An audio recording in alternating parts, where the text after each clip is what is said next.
Millionaire is sentenced to pay $659 million until a poor 7-year-old girl says something that leaves everyone pale in court. Before we reveal this poignant story of loneliness and pain, let us know where you're watching from and subscribe for more heartfelt tales. The gavel strikes 3 times, echoing through the packed Manhattan courthouse like thunder. The defendant, Michael Harrison, is hereby ordered to pay $659 million in damages for corporate fraud and environmental destruction. The words hit Michael like a physical blow. At 34, the tech billionaire had built an empire worth $2.8 billion, but now watches it crumble in real time. His perfectly tailored navy suit feels like a straitjacket as reporters surge forward, cameras flashing like lightning strikes. His hands shake uncontrollably as he grips the mahogany defendant's table. "This is the largest corporate settlement in New York history," Judge Patricia Coleman announces, her voice cutting through the chaos. Mr. Harrison's company deliberately poisoned 3 residential communities with toxic industrial waste over 5 years, infecting over 10,000 families. The courtroom erupts in cheers, sobs, and angry shouts. In the gallery, victims clutch faded photographs of loved ones lost to cancer, their faces etched with years of suffering and desperate hope for justice. Michael's throat constricts as he sees a woman holding a picture of a young boy who couldn't have been older than 8. His lead attorney, James Morrison, whispers urgently about appeals and legal strategies, but Michael can barely hear over the roar of his collapsing world. The fortune he'd built, through 2 decades of 18-hour days and moral compromises, was finally crashing down around him. The defendant will surrender all assets pending appeal, Judge Coleman continues, her gavel poised to deliver the final blow. "Mr. Harrison, you have systematically poisoned families while hiding behind corporate structures and legal loopholes. This court finds your actions unconscionable." But just as the judge prepares to adjourn, a small voice pierces the courtroom din. "Your Honor, may I speak? Please, it's very important." Every head turns toward the back of the packed courtroom. There, standing on a wooden bench to be seen over the crowd, is a 7-year-old girl with tangled brown hair catching the afternoon light. Her clothes have clearly seen better days. A faded blue dress carefully mended, worn sneakers, and a backpack decorated with rainbow stickers. But it's her eyes that command attention. Bright green eyes holding determination and intelligence that seems impossible for someone so young. Despite her small stature, she radiates a presence that makes seasoned lawyers, hardened reporters, and even the judge pause in recognition of something extraordinary. "Excuse me." Judge Coleman removes her reading glasses, clearly taken aback. "Young lady, this is highly irregular. Court proceedings don't typically allow—" The little girl raises her hand higher, undeterred by the formal setting or hundreds of eyes focused on her. "I have something very important to say about Mr. Harrison. Something that changes everything about this case. Something nobody else knows, but everybody needs to hear." The courtroom falls deadly silent. Michael turns around slowly, his heart hammering, as he studies the child's face with growing confusion and inexplicable recognition. Who is she? Why does she look so familiar? Her features trigger a memory he can't grasp, like trying to remember a dream upon waking. The girl's next words will shake everyone to their core, but the story of how this moment came to be is more extraordinary than anyone could imagine. 6 months earlier, Michael Harrison stood atop his penthouse terrace, 40 floors above Manhattan, watching the city awaken in shades of gold and crimson. The view was breathtaking. Central Park stretched like an emerald carpet. The Hudson River reflected early sunlight like molten silver, and the iconic skyline rose around him like monuments to human ambition. Harrison Technologies occupied 4 gleaming towers in the financial district, each building testament to his relentless drive and brilliant mind.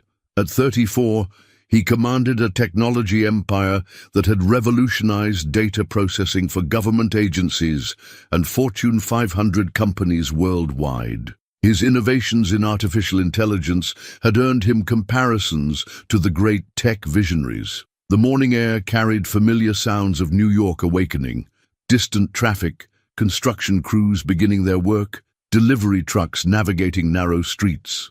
Michael sipped his black coffee, reviewing his tablet with methodical attention to detail that had built his fortune. Stock prices were up 12%, profit margins exceeded projections, and 3 new government contracts worth over $200 million had been secured overnight. The numbers should have filled him with satisfaction, but lately success felt increasingly hollow. "Sir, the emergency board meeting starts in 10 minutes, his assistant Rebecca Chen called from inside, her usually calm voice carrying unusual tension.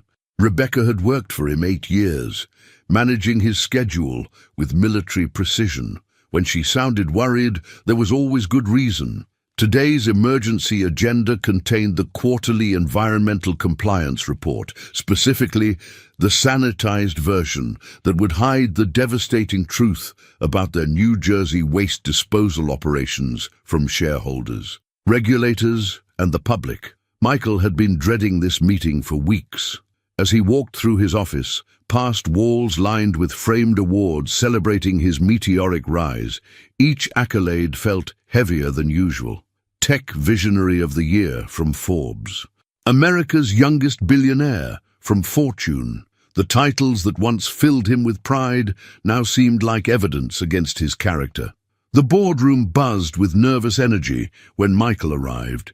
12 executives sat around the imported mahogany table, their faces reflecting anxiety, guilt, and moral exhaustion. Everyone knew about the mounting environmental lawsuits, aggressive federal investigations, and growing media attention. More importantly, everyone understood what was truly at stake, not just money, but their freedom, reputations, and ability to sleep without the weight of thousands of poisoned lives pressing down on their consciences. His chief financial officer, David Chen, stood beside a large monitor displaying prepared slides. The data had been massaged, sanitized, and carefully edited by teams of lawyers and environmental consultants whose primary job was not to tell the truth, but to make it legally defensible. The legal team assures us these community lawsuits will settle quietly, David explained, clicking through charts showing minimal environmental impact. We're projecting maybe 50 to 70 million in total payouts, spread across multiple small settlements to avoid media attention. Michael's stomach churned as he listened to the sanitized version of their devastating impact. He knew the real numbers were catastrophic. Hundreds of families affected by toxic exposure, dozens of confirmed cancer cases directly linked to their waste disposal, and 3 deaths that haunted his dreams with increasing frequency. After the meeting ended, Michael returned to his private office and opened the wall safe hidden behind false wood paneling. Inside lay a folder marked New Jersey Facility, Confidential. His breathing became shallow as he pulled out photographs representing reality they'd been running from. Corroded chemical waste barrels in shallow pits, contaminated soil spreading through residential neighborhoods, and most haunting of all, an elementary school playground just 500 yards from their primary illegal dump site. That playground had become the symbol of his guilt. Appearing in nightmares, children laughing while invisible poison filled their lungs with every breath. Emma Rodriguez lived with her mother Maria in a cramped 2-bedroom apartment on the 3rd floor of a century-old brick building. Their home was 6 blocks from the contaminated playground that would soon become the center of the biggest environmental lawsuit in New York history. But Emma didn't know that yet. At 7 years old, Emma possessed an extraordinary gift that even child psychologists struggled to explain. Her mind processed complex information with speed and accuracy that defied understanding of cognitive development. She could read at college level, solve mathematical problems that challenged high school students, and most remarkably, see patterns that remained invisible to most adults. The building where they lived was old and worn, with cracked plaster walls and narrow hallways smelling of decades of cooking spices and industrial cleaning products. But Maria kept their small home spotless, transforming 2 modest rooms into a sanctuary of dignity through determination and endless hours of maintenance. Maria worked 3 jobs to keep them afloat in one of the world's most expensive cities. Before dawn, she cleaned Midtown Manhattan corporate offices. During the day, she stocked grocery store shelves. Most evenings found her waiting tables at an all-night diner, serving truck drivers and night shift workers. Despite working nearly 18 hours daily, Maria never complained in front of her daughter. She understood Emma was special, gifted in ways that deserved every opportunity she could provide. The local public school had recommended testing for advanced programs, but private schools remained financially impossible. "Mama, why do so many people in our neighborhood get sick?" Emma asked one evening, looking up from her advanced mathematics workbook. The public library had started giving her college-level textbooks after she'd worked through their entire elementary collection in 3 months.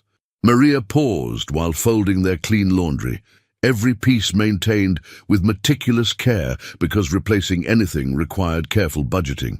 She'd noticed the troubling pattern bothering Emma: unusually high cancer rates among neighbors, respiratory problems affecting entire families, mysterious illness clusters concentrated in their specific area while surrounding neighborhoods remained relatively healthy. Mrs. Patterson from the 4th floor had been diagnosed with lung cancer despite never smoking. The Martinez family's youngest son developed severe asthma, requiring expensive daily medications. Old Mr. Chen, who ran the corner grocery, suddenly closed after being hospitalized for liver problems doctors couldn't explain. "I don't know, Mija," Maria replied softly, her voice carrying years of watching neighbors get sick while feeling helpless to protect her daughter from whatever invisible threat seemed to stalk their community. Sometimes bad things just happen to good people. But Emma wasn't satisfied with vague explanations. Her remarkable mind demanded concrete answers, logical connections, and evidence-based solutions. She spent hours after school at the public library, systematically reading everything available about environmental science, chemistry, toxicology, and public health. Mrs. Patricia Patterson, the librarian, a retired high school science teacher, was continually amazed by the little girl's advanced comprehension and insatiable curiosity about subjects typically interesting only to graduate students. Emma, most college students couldn't understand these peer-reviewed scientific journals, Mrs. Patterson observed one afternoon, watching the 7-year-old take detailed notes about chemical compounds and their long-term health effects. "Are you sure you wouldn't prefer age-appropriate science books?" Emma shook her head with serious determination.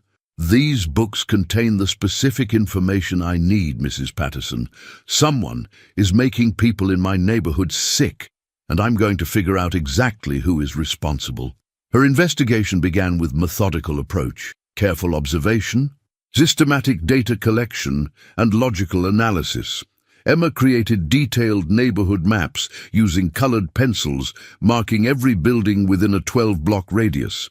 Then she began documenting illness patterns, using information gathered through neighbor conversations and careful observation of ambulance visits, medical equipment deliveries, and funeral notices appearing with disturbing frequency in building lobbies. The pattern that emerged was both clear and terrifying. Every family affected by cancer, respiratory illness, or unexplained symptoms lived within a specific geographic radius, forming an almost perfect circle around their community with consistency that couldn't be coincidental. At that circle's center sat an abandoned lot that everyone avoided instinctively. The abandoned lot, covering nearly 2 acres, should have been valuable urban real estate. Instead, it remained a wasteland that seemed to repel life itself. The ground was perpetually bare, regardless of season, with no grass growing even during spring months when the rest of the city bloomed. Strange colored puddles appeared after rainstorms, reflecting oily rainbows that seemed beautiful until Emma realized they represented chemical contamination. Emma remembered those nighttime visits from when she was younger. large trucks arriving after midnight when most residents slept, their headlights cutting through darkness as they backed up to the fence, an unloaded cargo they clearly didn't want anyone to see. Her mother had always pulled her away from their apartment window, warning her not to watch or ask questions about things that weren't their business. But now, armed with knowledge from months of library research, Emma realized those nighttime visits represented something far more sinister. Those trucks had been systematically dumping industrial waste in a residential area, poisoning the soil, groundwater and air that thousands of families depended on for survival. One crisp October afternoon, while her mother worked the evening diner shift, Emma made a decision that would change countless lives. Armed with mason jars from their kitchen cabinet, wearing her oldest clothes and carrying a notebook to document findings, she ventured toward the abandoned lot. The fence had multiple holes worn by time and weather. Emma slipped through the largest gap easily, her small size proving advantageous.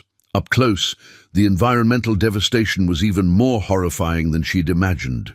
The soil had unnatural grey tint, reminiscent of concrete mixed with ash, and large patches were covered with oily residue that reflected rainbow colors in afternoon sunlight. Emma collected soil samples methodically, filling mason jars from different property areas and labeling each container with careful handwriting, noting exact location and visual characteristics. Even at 7, Emma understood the critical importance of scientific method and proper documentation. The smell was overwhelming as she worked, toxic mixture of chemicals and decay that made her eyes water continuously and throat burn, but she forced herself to complete the sampling process. As she methodically collected evidence, Emma discovered documentation scattered by wind and rain across the property, shipping labels blown free from discarded containers, delivery receipts bearing corporate logos, and official paperwork carelessly left behind by whoever was responsible for the illegal dumping operation. One corporate logo appeared repeatedly on scattered documents: Harrison Technologies, accompanied by a Manhattan Financial District address and official letterhead indicating this was a major corporation with resources to cover up criminal activity. Back at the library, Emma used public computers to research Harrison Technologies and its founder, Michael Harrison. What she discovered made her stomach clench with anger. The company was worth billions, built on lucrative government contracts, while the neighborhood where she lived suffered from consequences of their illegal cost-cutting measures. Harrison Technologies had been profiled in major business magazines as an innovation leader. Michael Harrison featured on Forbes and Fortune covers as a visionary entrepreneur. But nowhere in these glowing profiles was there mention of families poisoned by their waste, communities destroyed by their negligence, or children who would grow up with permanent health problems because corporate executives chose profit over basic human decency. Emma printed every article she could find about Michael Harrison, studying his photograph with the same intensity she applied to scientific journals. Something about his face seemed familiar, triggering a memory she couldn't quite grasp. Had she seen him somewhere before? Her breakthrough came when she cross-referenced shipping dates on discarded receipts with her mother's stories about nighttime truck traffic. The timeline matched perfectly. Harrison Technologies had been using their community as an illegal dump site for nearly 5 years, coinciding exactly with the dramatic surge in health problems that had devastated so many families. But Emma's investigation had attracted attention she hadn't anticipated. Corporate security personnel had noticed unusual activity around their former waste disposal site, and company lawyers were being briefed about potential liability issues. The phone call came at 11:47 p.m. on a Tuesday night, waking Michael from another nightmare about poisoned playgrounds and dying children. His head of security, Thomas Bradley, a former FBI agent specializing in corporate crisis management, spoke with clipped professional tone that meant serious trouble. "Mr. Harrison, we have a significant problem with the New Jersey situation," Bradley reported. Our surveillance team has documented unusual activity around the former disposal site. Someone has been conducting what appears to be a systematic investigation, collecting evidence and asking questions about our company's involvement. Michael sat up in bed, his heart rate accelerating as he contemplated implications of discovery, federal investigations, criminal charges, media exposure, and complete destruction of everything he'd built through 2 decades of calculated risks and moral compromises. "Who is it?" Michael demanded, his voice hoarse with sleep and growing panic. "Environmental groups, government investigators, journalists working on an expose?" Bradley paused before delivering news that was somehow even more disturbing than Michael had anticipated. "That's the most unusual aspect. Sir, according to our sources and surveillance footage, the person conducting this investigation appears to be a 7-year-old girl." The words hit Michael like a physical blow, leaving him speechless. A child.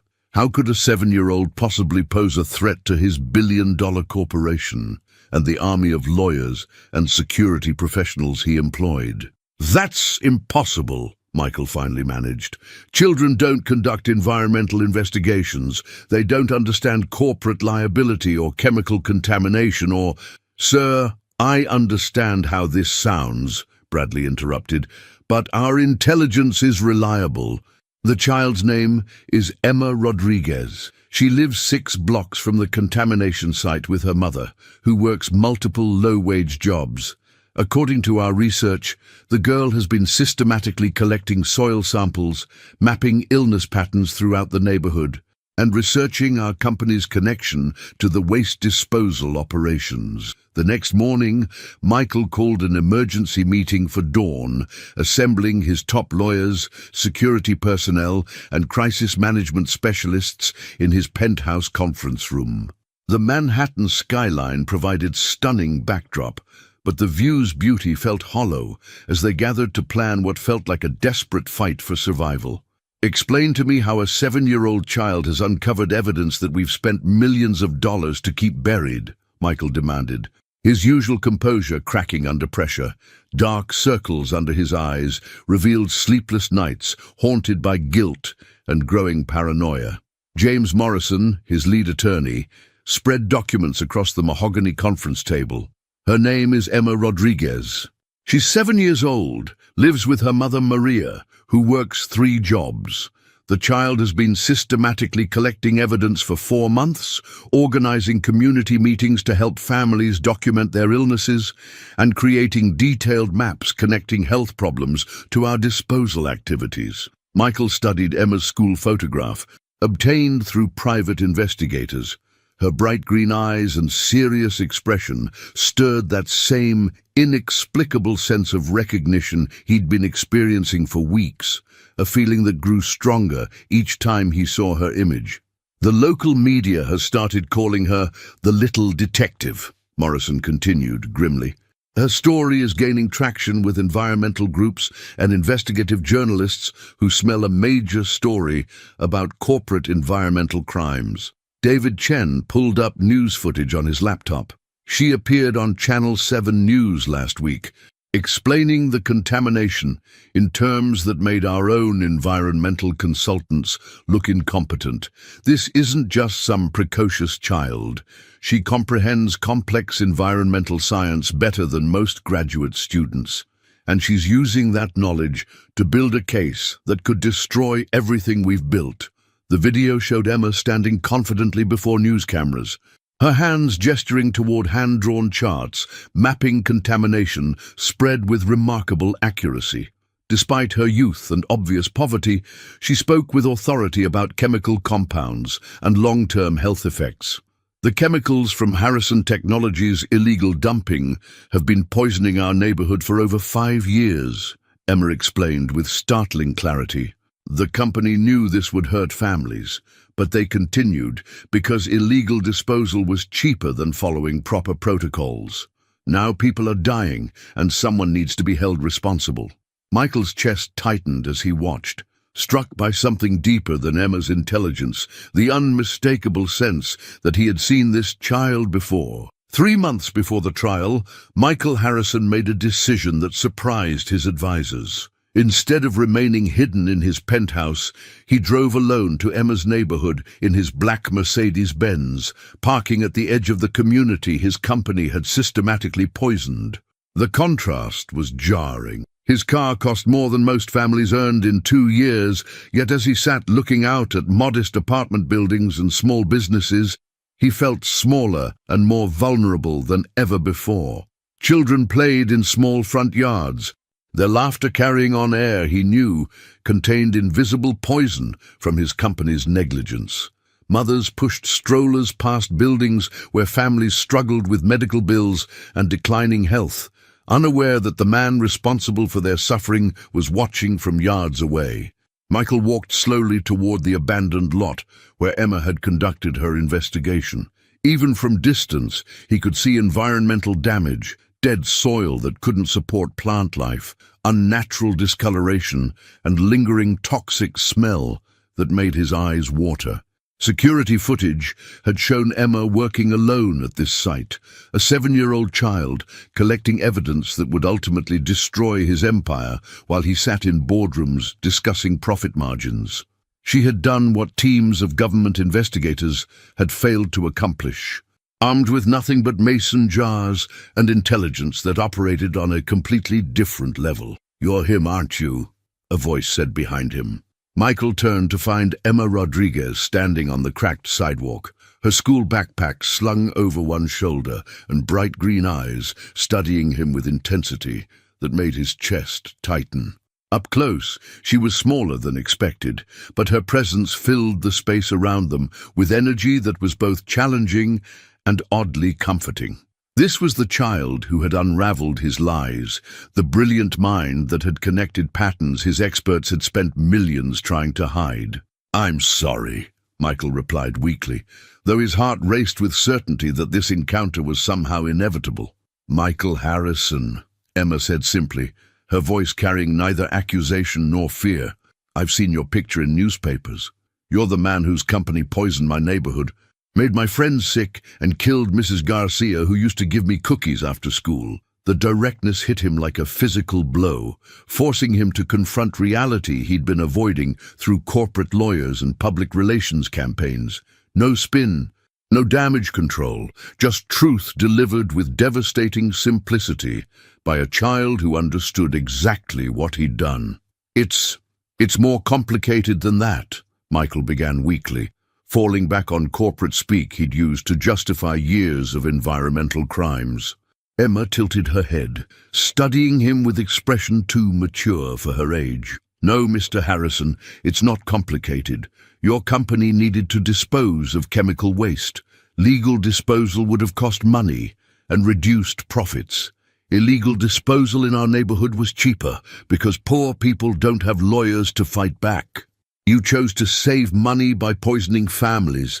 That's not complicated. That's wrong." Michael found himself unable to look away from her face, struck by features that seemed impossibly familiar. The shape of her nose, the set of her jaw, the way her eyebrows drew together when thinking, everything triggered memories that felt important but remained frustratingly beyond his conscious reach. "Why are you here?" Emma asked, her voice softer but no less penetrating. "Did you come to buy my silence, threaten my family, or did you actually come to see what your company did to real people?" "I wanted to understand," Michael said, words coming out before he could stop them. "I needed to know what we'd done." Emma studied his face, and Michael had the unsettling feeling she could see straight through to his soul, past all the corporate armor he'd built to protect himself from acknowledging the human cost of his success. "You want to understand?" she asked challengingly. "Then come with me. But once you really see what your company did to my neighbors, to my friends, to people I love, you won't be able to pretend it was just business anymore." She turned and began walking toward nearby apartment buildings. They stopped outside a small ground-floor unit, where an elderly woman sat on front steps, an oxygen tank beside her chair. "Mrs. Garcia," Emma said gently, "this is Michael Harrison. He owns the company that made you sick." The elderly woman looked up with tired eyes, holding no anger, just profound sadness.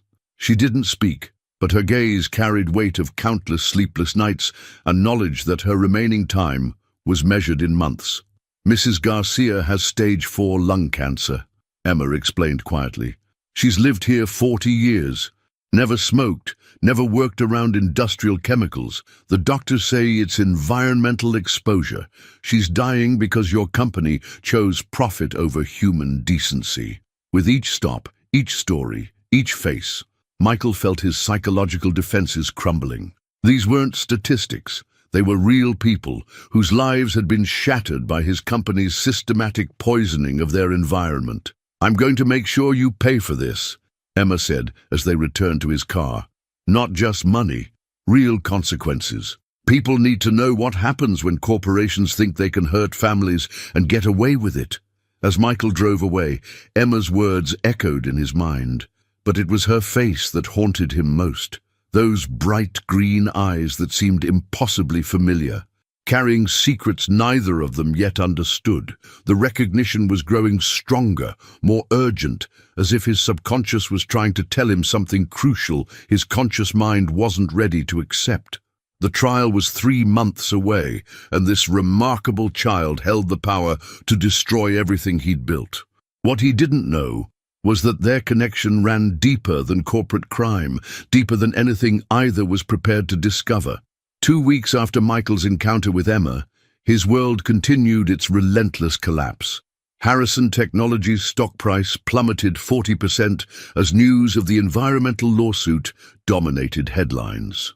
Board members called emergency meetings, demanding his resignation, but none of that mattered anymore. Michael couldn't stop thinking about Emma's face and the inexplicable familiarity that haunted his every waking moment. He sat in his penthouse office at 3 a.m., surrounded by boxes of personal documents he'd been sorting through, searching for any clue that might explain his connection to the 7-year-old girl who was destroying his empire. Photo albums, business records, old correspondence, nothing provided answers to the questions burning in his mind. His phone buzzed with another call from James Morrison, but Michael ignored it. His lawyer had been trying to reach him for days, probably with more bad news about the lawsuit or settlement negotiations. Michael no longer cared about legal strategies or damage control. Something much more important was consuming his thoughts. On his desk lay Emma's school photograph, obtained through his private investigators. Her bright green eyes stared back at him, and that familiar ache in his chest intensified. Where had he seen those eyes before? The shape of her face, the way she tilted her head when thinking, everything about her triggered memories that felt crucial but remained maddeningly out of reach. Michael opened another box of documents, this one containing personal papers from his early 20s. His hands trembled as he sifted through bank statements, apartment leases, and medical records from a time in his life he'd tried hard to forget. Those had been dark years before his company's success, when he'd made mistakes that nearly destroyed him. A manila envelope at the bottom of the box caught his attention. His name was written on it in unfamiliar handwriting, with a date from 8 years ago. Michael's heart began racing as he opened it, finding a letter he'd never seen before, and a photograph that made his world stop spinning. The photograph showed a young woman with long brown hair and the most beautiful green eyes he'd ever seen. She was holding a baby, a little girl with the same distinctive features. Michael's hands shook as he read the letter's first line. "Michael, there's something I need to tell you about our daughter." The letter was from Sarah Chen, a woman he'd briefly dated during his company's early struggling years. Michael remembered her, brilliant, kind, but their relationship had ended when his obsession with business success drove everyone away. He'd never known she was pregnant. According to the letter, she'd tried to contact him multiple times, but his assistant had been instructed to screen all personal calls during that crucial period. "I named her Emma," the letter continued.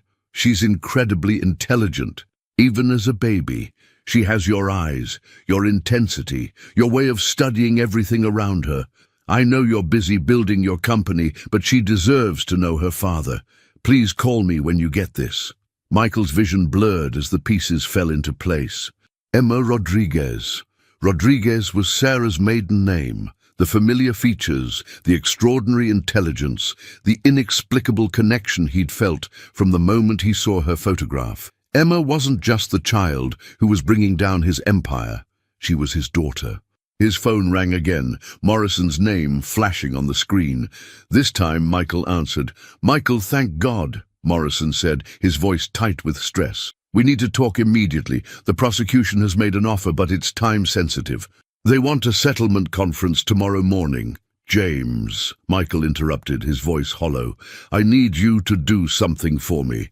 Find everything you can about Sarah Chen. She worked as a research assistant at Columbia University 8 years ago. I need to know what happened to her." There was a pause. "Sarah Chen. Michael, what does this have to do with the lawsuit?" "Everything," Michael whispered, staring at the photograph of the woman he'd loved and lost, holding the daughter he'd never known existed. "It has everything to do with everything." As dawn broke over Manhattan, Michael made a decision that would change both his and Emma's lives forever. But first, he needed to uncover the truth about what had happened to Sarah Chen and why Emma was now living in poverty with a woman named Maria Rodriguez. The next morning, Michael's private investigator delivered a report that shattered what remained of his world. Sarah Chen had died 3 years ago in a car accident, leaving 2-year-old Emma orphaned. With no family able to care for her, Emma had been placed with Maria Rodriguez, Sarah's close friend and co-worker who had volunteered to adopt the brilliant little girl.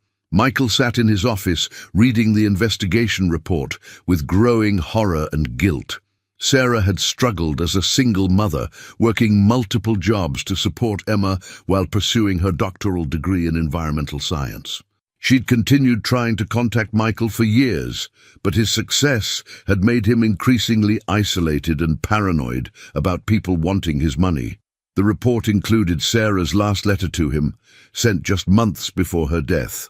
"Emma is 4 now, and she's already reading chapter books. She asks about her father sometimes, and I don't know what to tell her. She's going to do incredible things with her life, Michael. She deserves better than growing up thinking her father didn't want her." Michael's chest tightened as he realized the cruel irony of the situation. His daughter, his brilliant, extraordinary daughter, was living in poverty in a neighborhood his company had poisoned. She was fighting for justice against her own father, not knowing their connection. The very chemicals his company had dumped illegally were threatening the health of his child. He immediately called his head of security. "Bradley, I need you to assign a protection detail to Emma Rodriguez and her adoptive mother Maria. Discreet surveillance, but I want to know they're safe at all times." "Sir?" Bradley sounded confused. "The Rodriguez girl? The one leading the lawsuit against us?" "Just do it," Michael snapped. "And I want regular reports on their well-being, medical care, food security, everything. If they need anything at all, I want to know immediately." That afternoon, Michael drove to the cemetery where Sarah was buried. He stood before her simple gravestone, overwhelmed by grief for the woman he'd loved and the years with his daughter he'd lost forever.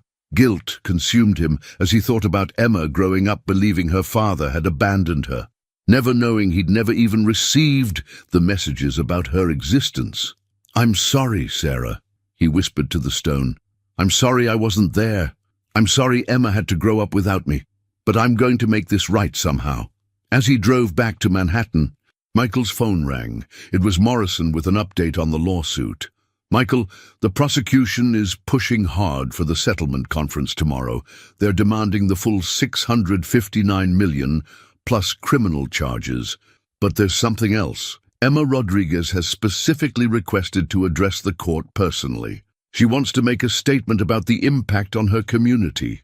Michael's heart stopped. Tomorrow he would face his daughter in court, and she would unknowingly condemn her own father for crimes that had affected her entire life. The irony was devastating.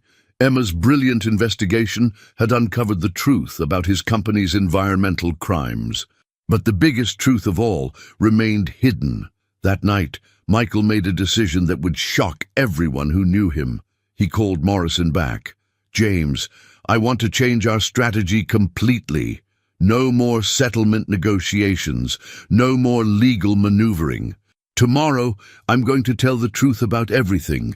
The illegal dumping, the cover-up, all of it, and I'm going to accept full responsibility for what my company did to Emma's neighborhood." "Michael, that's financial and legal suicide," Morrison protested. "You'll lose everything and probably face decades in prison." "I've already lost everything that matters," Michael replied, looking at the photograph of Sarah and baby Emma. "It's time to do the right thing, even if it's 8 years too late." As he prepared for what might be his last night of freedom, Michael wondered if he would ever find the courage to tell Emma the truth about who he really was. His daughter was about to destroy her own father in court, and she had every right to do so. The morning of the settlement conference, Michael arrived at the courthouse to find hundreds of protesters gathered on the steps. Emma stood at the center of the crowd, addressing reporters with the same intelligence and passion that had made her a media sensation. Watching her from his car, Michael felt a mixture of pride and heartbreak that nearly overwhelmed him. She was so much like Sarah, brilliant, principled, unafraid to fight for what was right, but she was also like him in ways that made his chest ache. The way she analyzed complex problems, her intensity when discussing injustice, her refusal to accept simple answers to difficult questions. She was his daughter in every way that mattered. Inside the courthouse, the atmosphere was electric with tension. The gallery was packed with victims' families, environmental activists, and media representatives. Michael took his place at the defendant's table, acutely aware that his daughter was sitting just 50 feet away, preparing to testify against him. Judge Coleman called the session to order.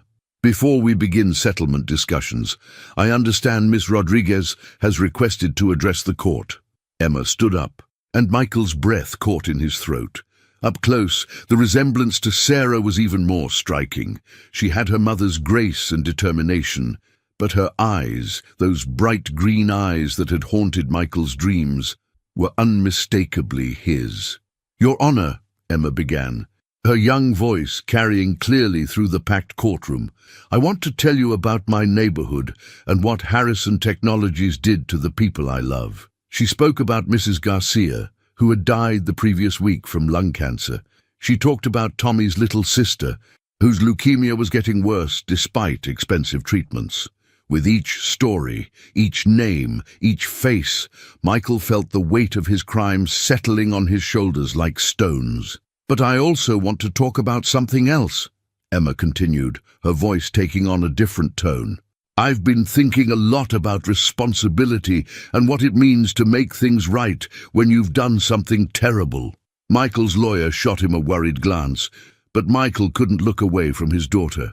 "My mother died when I was 4, Emma said, her voice steady despite the emotional weight of her words. "I never knew my father. For a long time I was angry about that. I thought he must not have cared about me or my mother enough to be part of our lives." The courtroom was completely silent, everyone hanging on every word from this remarkable child. "But Maria, my adoptive mother, taught me something important. She said that sometimes people make mistakes, and sometimes they don't even know they've made them until it's too late.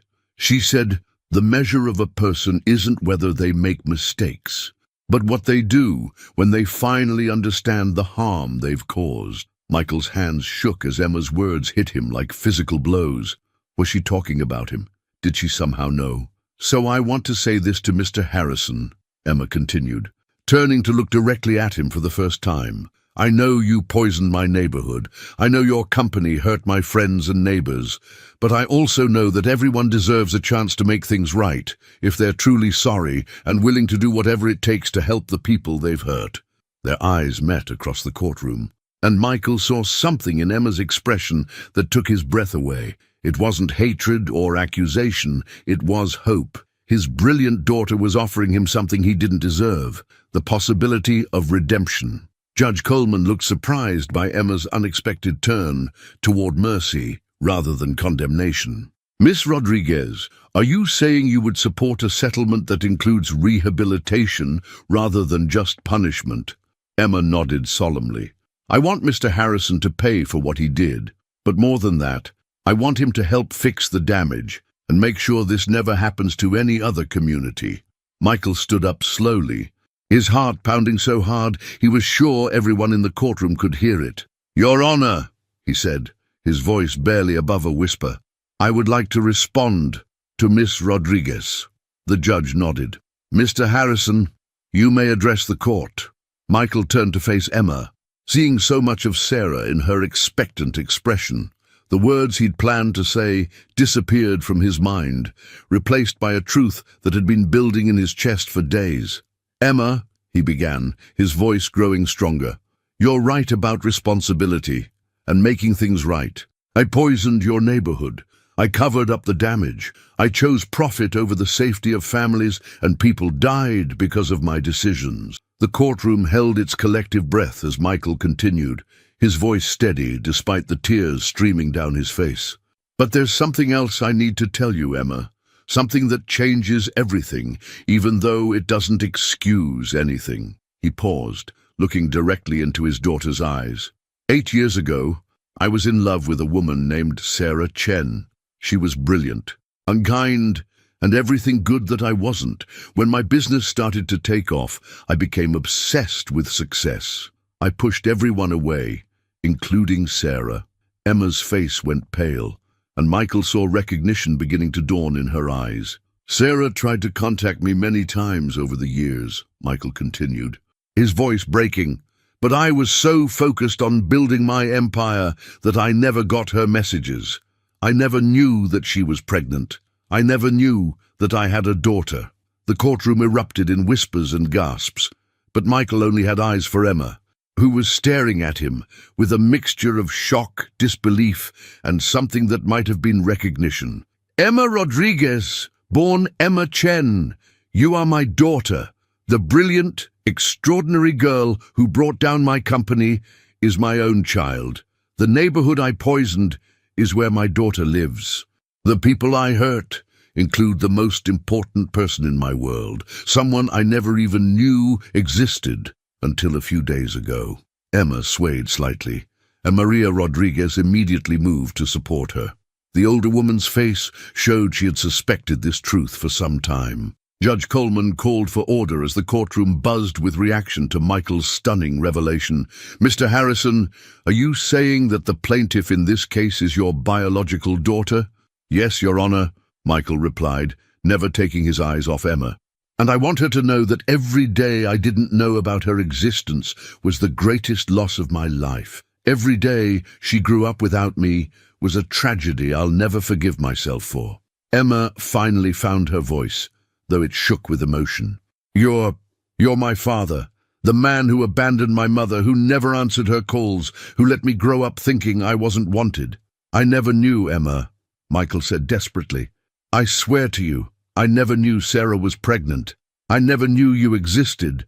If I had known, I would have moved heaven and earth to be part of your life. But you did know about the dumping, Emma said, her voice growing stronger and more accusatory. You knew you were poisoning the neighborhood where your own daughter lived. Even if you didn't know I was there. Michael nodded, accepting the condemnation he deserved. You're right. I knew, and I chose to hide it rather than fix it. I chose money over the safety of families, including my own family. I am guilty of everything you've accused me of, and more. Emma stood up slowly, her young face showing a maturity far beyond her years. Do you know what the worst part is? She asked, her voice carrying clearly through the silent courtroom. It's not that you poisoned my neighborhood. It's not even that you never tried to find me. The worst part is that I've spent my whole life wondering if my father would be proud of me, and now I find out that my father is the kind of man who hurts children for money. The words hit Michael like physical blows, each one deserved and devastating. Emma, No, she interrupted, showing the same fierce determination that had made her investigation so effective. You don't get to explain this away. You don't get to make this better with words. If you're really my father, if you really want me to believe that you care about me, then prove it. Judge Coleman leaned forward. Miss Rodriguez, what do you mean? Emma turned to address the court, but her words were clearly meant for Michael. I want him to plead guilty to all charges. I want him to pay every penny of the settlement to help the families he hurt. And I want him to spend the rest of his life working to clean up the mess he made, even if it means going to prison. She paused, looking directly at Michael again. If you're really my father, if you really love me, then do the right thing for once in your life. Take responsibility for what you've done and help me fix the damage you caused. The courtroom was completely silent as Michael stared at his daughter, this remarkable, brilliant girl who had somehow found the strength to offer him a path to redemption even as she condemned his actions. Your Honor, Michael said quietly, I would like to change my plea to guilty on all charges, and I would like to request that my daughter Emma Rodriguez be appointed as a special advisor to oversee the cleanup and restoration efforts, with full authority to ensure that my company's resources are used to help the families we've harmed. Emma's eyes widened slightly, and for the first time since learning the truth, Michael saw something other than disappointment in his daughter's expression. It might have been surprise or respect, or perhaps the beginning of something that could one day become forgiveness. But he knew he had a long road ahead of him to earn the right to call himself Emma's father.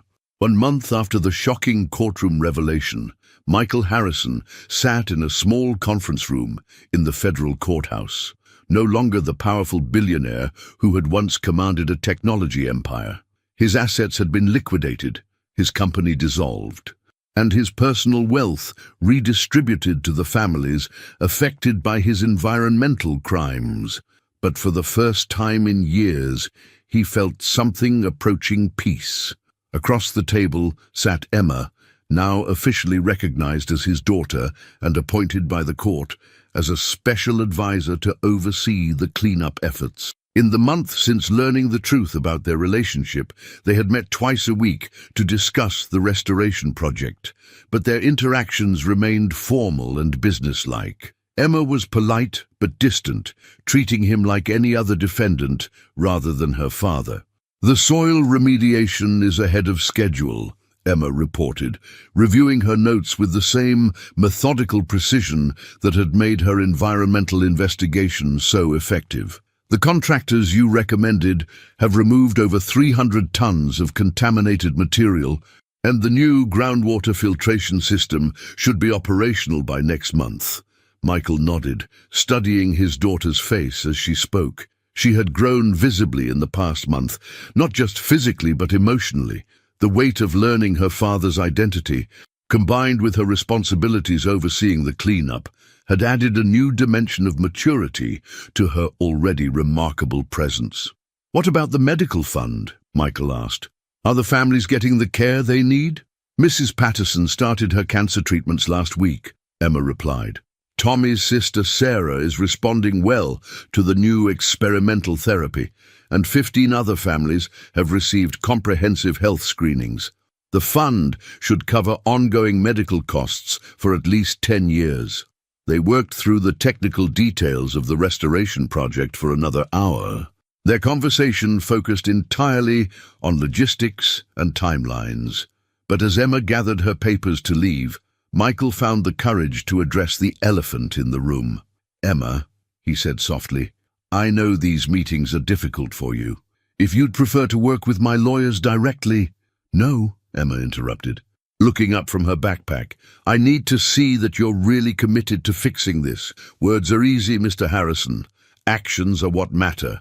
The formal way she addressed him stung, but Michael understood why she couldn't bring herself to call him Dad or even Father. He had to earn those titles. I want you to know, Michael continued, that I've started reading everything I can about environmental science. I'm trying to understand what you understood when you were 7 years old, how my company's actions affected real people's lives. Emma studied his face for a long moment. "Why?" she asked simply. "Because I want to be the kind of person you could be proud to call your father," Michael admitted. "I know I have no right to ask for your forgiveness, but I want to deserve it someday." For the first time since learning the truth, Emma's expression softened slightly. "Maria says you've been sending money for my education," she said quietly. Michael nodded.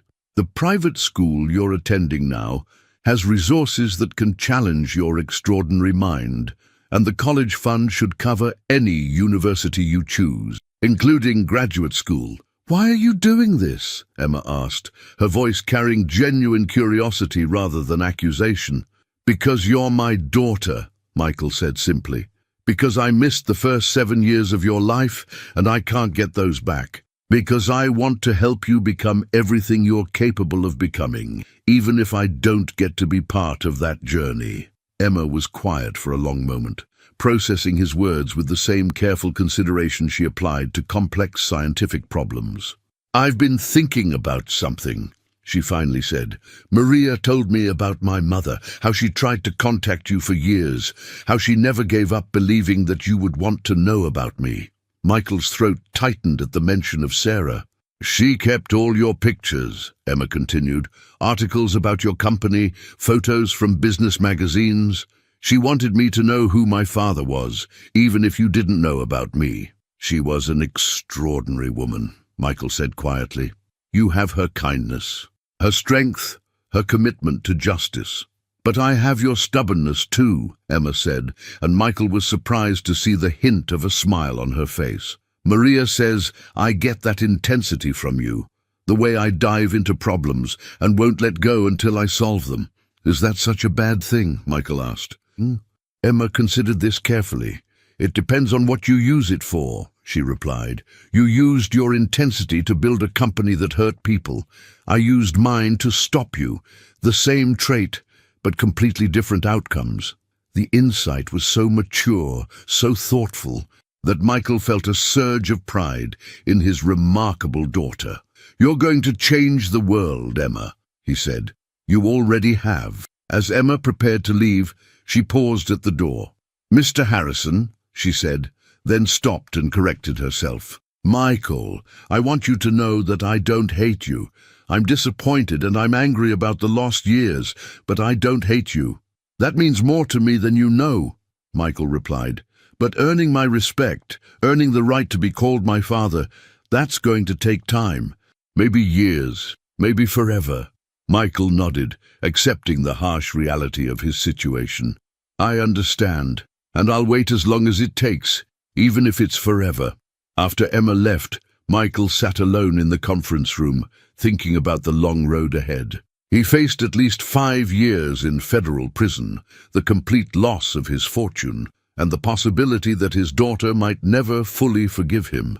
But for the first time in his adult life, he was exactly where he belonged. Not at the top of a corporate empire built on lies and exploitation, but at the bottom, working to earn redemption one day at a time. 2 years later, Michael Harrison stood in the community garden that had been built on the site of the former illegal dump. The soil that had once been poisoned with industrial chemicals now grew vegetables, flowers and fruit trees tended by neighborhood families. Children played on new playground equipment installed with funds from his liquidated assets, their laughter echoing across land that had been transformed from a source of sickness into a symbol of renewal. Emma, now 9 years old and even more remarkable than before, stood beside him, examining a soil sample under a portable microscope. She had insisted on conducting quarterly environmental tests to ensure the cleanup remained effective, and her reports had become models for environmental restoration projects across the country. "The pH levels are perfect," Emma announced, looking up from the microscope with satisfaction, "and the heavy metal concentrations are well below federal safety standards. The remediation is holding." Michael smiled, watching his daughter work with the same methodical precision that had first brought down his company and then helped restore the community it had damaged. In the 2 years since their first meeting, their relationship had evolved slowly from formal cooperation to something approaching genuine connection. Dr. Peterson says my application to the Advanced Environmental Science program was accepted, Emma said, referring to the university professor who had been mentoring her through a special program for exceptionally gifted children. That's wonderful, Michael replied. You'll be the youngest student they've ever admitted to graduate-level courses. I want to specialize in environmental restoration, Emma continued. Specifically, finding ways to clean up industrial contamination in low-income communities. Michael felt a surge of pride mixed with the familiar ache of regret. His daughter was dedicating her extraordinary talents to fixing the kind of damage he had caused, and he couldn't help but wonder how different the world might have been if he had known her from the beginning. Emma, he said carefully, there's something I want to ask you, but I'll understand if you're not ready. She looked up from the soil sample, giving him her full attention with the same intensity she applied to scientific problems. I'm being released from federal custody next month, Michael continued. I'll be on probation for 3 more years, and I'll be working full-time for the Environmental Restoration Foundation we established. But I'll have weekends free, and I was wondering, would you like to spend some time together? Maybe I could help with your science projects, or we could visit other restoration sites, or just be father and daughter, Emma finished for him. Michael nodded, not trusting his voice to remain steady. Emma was quiet for a long moment, considering his request with the same careful analysis she applied to everything else in her life. I've been thinking about that too, she finally said. Maria thinks it's time. She says you've proven that you're really committed to making things right. What do you think? Michael asked. I think, Emma paused, choosing her words carefully. I think that 2 years ago I had a father who was a criminal and a stranger. Today I have a father who is trying to be a better person and who wants to be part of my life. That's progress. Michael felt tears welling up in his eyes. Does that mean? It means I'd like to try, Emma said simply. I'd like to get to know who you really are. Now that you're not hiding behind a corporation and lies, I'd like to see if we can be a family. I'd like that too, Michael whispered. More than anything, Emma smiled, the first genuinely warm smile she had ever directed at him. But I have conditions, she added, and Michael couldn't help but laugh at her business-like tone. Of course you do. What are they? First, no more secrets, ever. If I ask you a question, you tell me the truth, even if it's uncomfortable. Agreed. Second, you have to keep working on restoration projects. This isn't just a job for you. It's who you are now. You're the man who cleans up environmental damage, not the man who causes it. Absolutely. And third, Emma said, her voice becoming softer, you have to tell me about my mother, everything you remember about her. The good and the bad. I want to know who she was, and I want to understand how she could love someone who became the person you used to be. Michael nodded, his throat tight with emotion. She saw the best in people, even when they couldn't see it in themselves. She would have been so proud of who you've become, Emma. She would have been amazed by your strength, your intelligence, your commitment to justice. Do you think she would have forgiven you? Emma asked quietly. Michael considered the question carefully. I think Sarah would have wanted me to become the man I'm trying to be now. She would have wanted us to be a family, even if it took years to get there. Emma looked around the community garden, at the children playing where industrial waste had once poisoned the soil, at the families tending vegetables where chemicals had once leaked into groundwater. She would have liked this place, Emma said. She would have liked seeing something beautiful grow where there used to be something harmful. Yes, Michael agreed. She would have loved seeing what you've accomplished.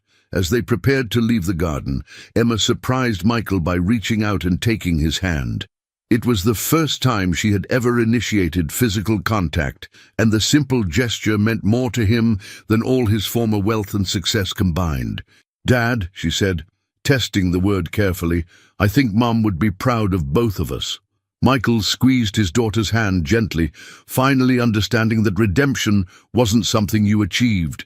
It was something you lived, one day at a time, one right choice at a time, one moment of connection at a time. Yes, he said, looking at the remarkable young woman who had saved not just her community, but her father's soul. I think she would be. As they walked home together through the neighborhood that had been transformed from a site of environmental devastation into a thriving community, Michael Harrison finally understood what true success looked like. It wasn't measured in stock prices or corporate empires. It was measured in the trust of a daughter who had every reason to hate him, but had chosen love instead. The prodigy who had brought down his criminal empire had also shown him the path to becoming the father he should have been all along. And for the first time in his life, Michael Harrison was exactly who he was meant to be.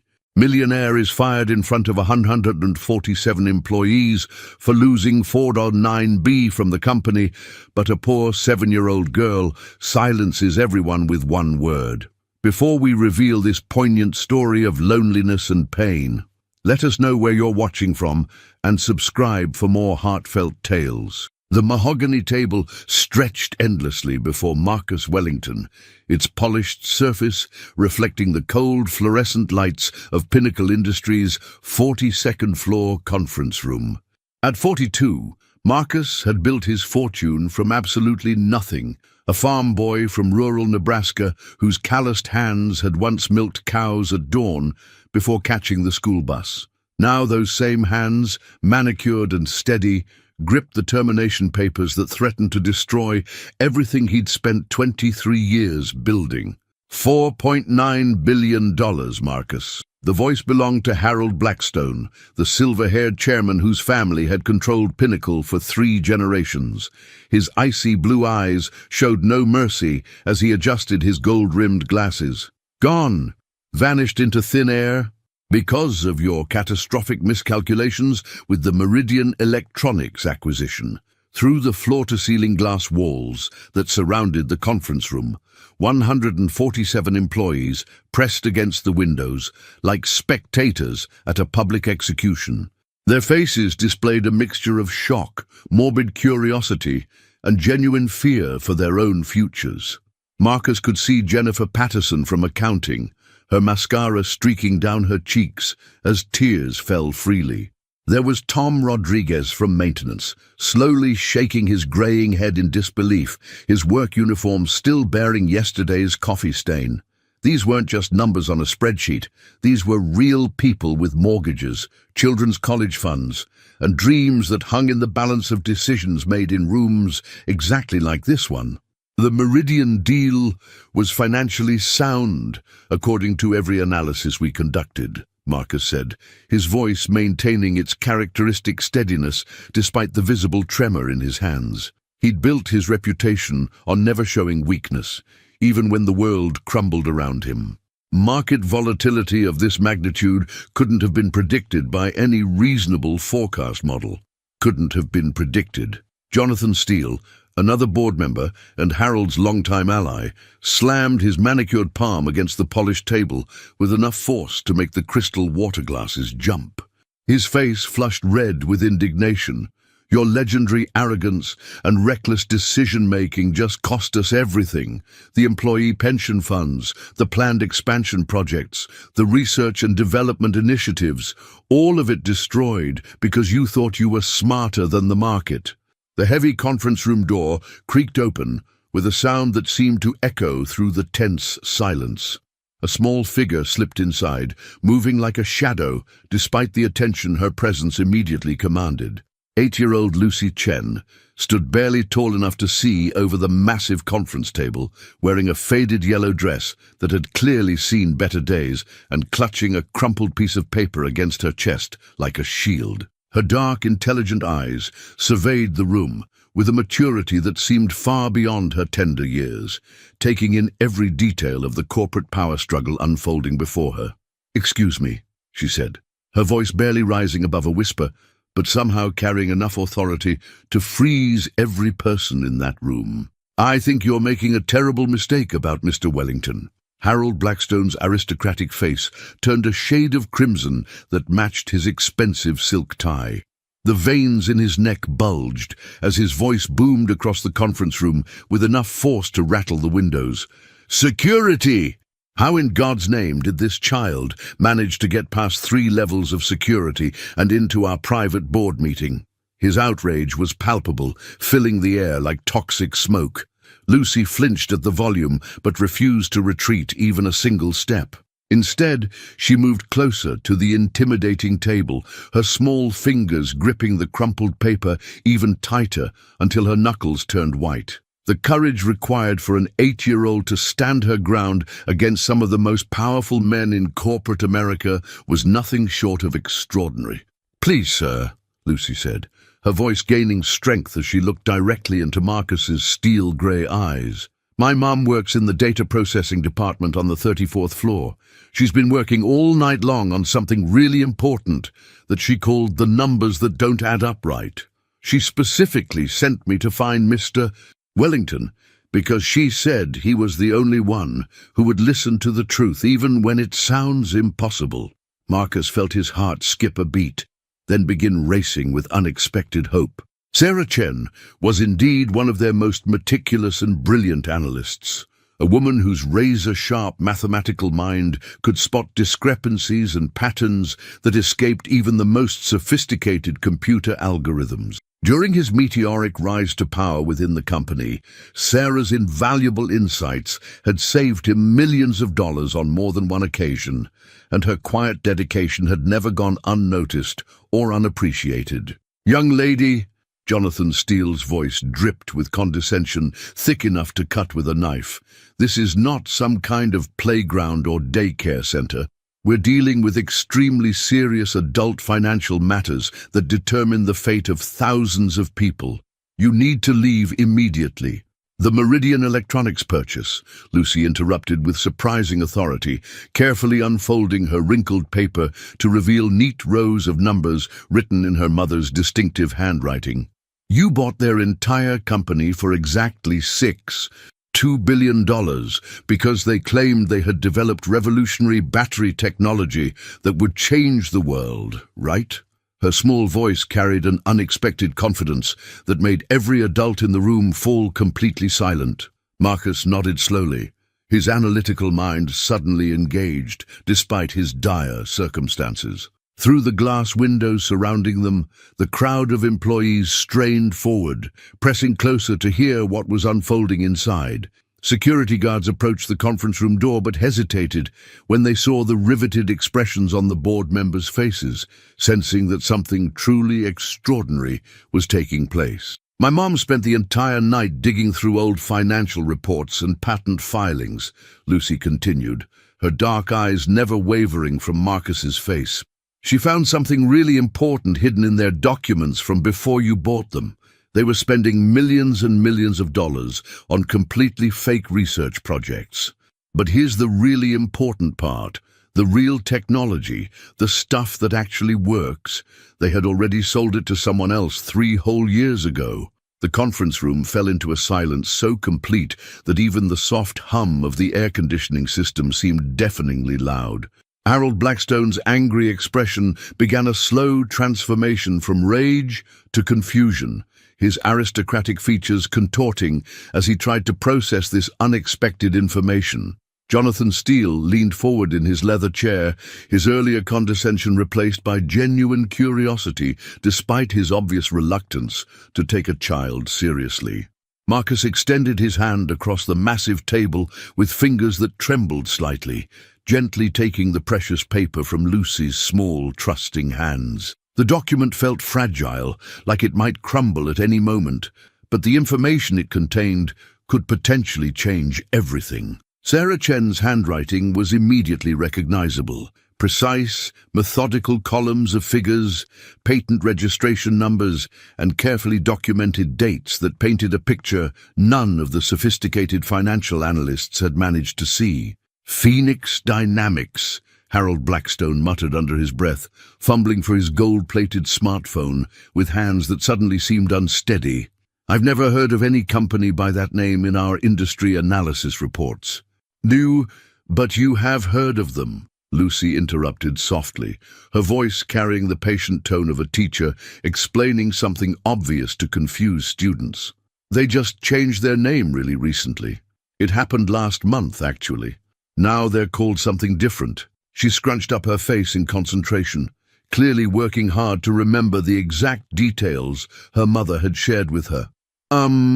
They're called Quantum Solutions International now. And that's the same company that Mr. Wellington sold half of Pinnacle's old semiconductor division to just last year. The blood drained from Marcus's face so rapidly that he felt momentarily dizzy as the pieces of an incredibly complex puzzle began clicking into place in his mind. He distinctly remembered that sale.